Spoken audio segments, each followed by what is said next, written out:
Assalamualaikum warahmatullahi wabarakatuh.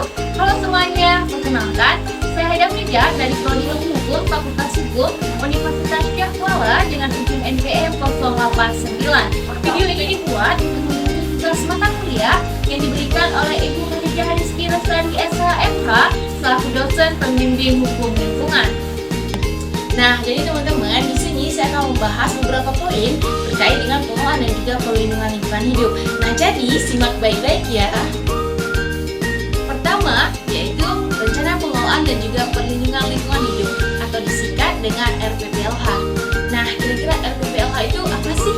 Jadi, pasal 1 ayat 4 UU PPLH di situ disebutkan bahwa RPPLH atau rencana pengelolaan dan juga perlindungan lingkungan hidup adalah perencanaan secara tertulis membuat potensi dan juga masalah lingkungan hidup serta bagaimana pengelolaan dan juga perlindungan lingkungan hidup dalam kurun waktu tertentu. Nah, teman-teman, kira-kira nih apa-apa saja sih tahapan-tahapan pengelolaan dan juga perlindungan lingkungan hidup ini? Jadi, tahapan-tahapan RPPLH itu meliputi beberapa tahapan. Ada yang pertama, yaitu inventarisasi lingkungan hidup. Hal ini dilakukan baik di tingkat kabupaten kota, provinsi maupun di tingkat nasional atau di tingkat wilayah ekoregion. Ada yang kedua, yaitu penetapan wilayah ekoregion. Nah, kira-kira apa sih wilayah ekoregion itu? Jadi, wilayah ekoregion itu adalah wilayah yang ditarik berdasarkan garis geografis antara batas kehidupan manusia dengan batas kehidupan sistem lingkungan. Nah, hal ini juga harus memperhatikan beberapa hal, baik itu di keseragaman flora dan juga fauna, kemudian bentang alam, iklim, serta perubahan ekonomi, sosial, dan juga budaya. Yang ketiga, yaitu penyusunan RPPLH. Nah, penyusunan RPPLH itu dilakukan baik di tingkat kabupaten kota, tingkat provinsi, maupun di tingkat nasional. Kemudian, ruang apa-apa saja sih ruang lingkup RPPLH? Jadi, ruang lingkup RPPLH hal ini tertuang dalam pasal 10 UU PPLH. Hal ini meliputi, yaitu yang pertama, keseragaman karakter dan juga potensi ekologis, aspirasi masyarakat, persebaran penduduk, persebaran sumber daya alam, kemudian perubahan iklim, dan juga ada juga beberapa lainnya. Yang kedua, pengendalian pencemaran dan kerusakan lingkungan hidup. Pengendalian pencemaran dan kerusakan lingkungan hidup adalah upaya untuk mencegah, menanggulangi, serta memulihkan fungsi lingkungan akibat perusakan dan juga pencemaran lingkungan hidup. Nah, pengerusakan dan juga pencemaran lingkungan hidup itu dapat dikendalikan melalui beberapa upaya dalam kehidupan kita sehari-hari. Nah, ada beberapa upaya loh yang bisa dilakukan untuk mencegah ataupun untuk mengendalikan pencemaran dan juga kerusakan lingkungan hidup. Adapun cara-cara itu meliputi, yang pertama yaitu seperti melakukan pengolahan limbah yang baik dan juga benar, kemudian menggunakan deterjen ramah lingkungan, tidak membuang sampah di sungai maupun di sumber air lainnya, serta menggunakan bahan-bahan yang ramah lingkungan, dan juga masih banyak sekali upaya-upaya yang bisa dilakukan untuk mengendalikan pencemaran dan juga kerusakan lingkungan hidup. Ketiga, analisis mengenai dampak lingkungan hidup (AMDAL), upaya pengelolaan lingkungan hidup, dan upaya pemantauan lingkungan hidup (UKL-UPL).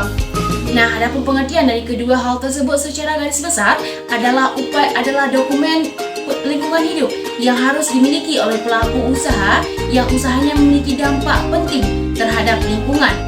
Jadi teman-teman, walaupun UKL-UPL dan juga AMDAL ini memiliki pengertian secara garis besar yang sama, namun UKL-UPL dan AMDAL memiliki perbedaan yang sangat signifikan.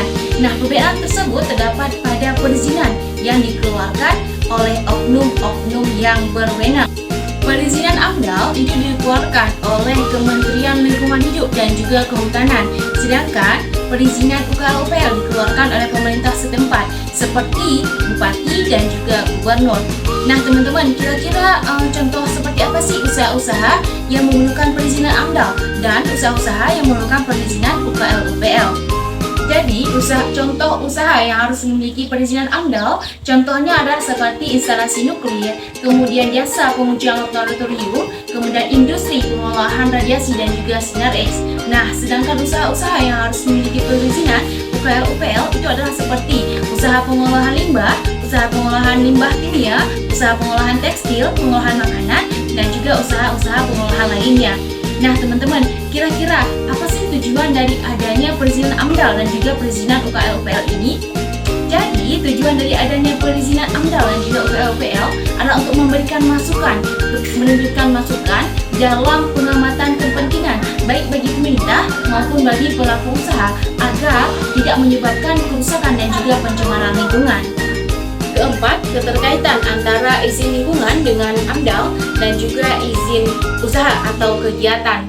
Jadi teman-teman, keterkaitan antara hal tersebut itu tertuang dalam pasal 36 ayat 1 Undang-Undang Nomor 32 Tahun 2009, di mana dalam hal tersebut disebutkan bahwa setiap usaha yang wajib memiliki AMDAL dan juga UPL maka wajib memiliki izin lingkungan. Nah, apabila melanggar hal tersebut, maka akan dikenakan pasal 109 ayat 1 UU PPLH, di mana dalam pasal tersebut disebutkan bahwa apabila melanggar akan dikenakan pidana penjara paling singkat 1 tahun, paling lambat 3 tahun, dan juga pidana denda paling besar 3 miliar. Yang kelima, analisis resiko lingkungan. Jadi teman-teman, analisis resiko lingkungan adalah proses untuk menghitung ataupun memprediksi dampak lingkungan terhadap kesehatan manusia yang disebabkan oleh faktor lingkungan, baik faktor lingkungan fisik, sosial, ekonomi maupun budaya. Nah, kira-kira apa sih tujuan dari analisis resiko lingkungan? Jadi, tujuan dari analisis risiko lingkungan adalah untuk memisahkan antara risiko kecil yang dapat diterima oleh lingkungan dengan risiko besar, serta menyiapkan data sebagai bantuan dalam memprioritaskan dan juga dalam penanganan risiko. Nah, ada pun tahapan dari analisis risiko lingkungan adalah penentuan sumber risiko, kemungkinan, dan juga dampak yang akan terjadi. Keenam, audit lingkungan hidup. Nah, teman-teman, audit lingkungan hidup adalah evaluasi yang dilakukan untuk menilai ketaatan penanggung jawab usaha atau kegiatan terhadap persyaratan hukum dan juga kelayakan yang ditetapkan oleh pemerintah. Nah, ada pun ruang lingkup daripada audit lingkungan hidup itu meliputi seperti industri semen, petrokimia, kemudian pestisida, bahan peledak, dan juga beberapa industri lainnya. Nah teman-teman, sekian nih penjelasan dari saya terkait pengelolaan dan juga perlindungan lingkungan hidup terkait poin-poinnya.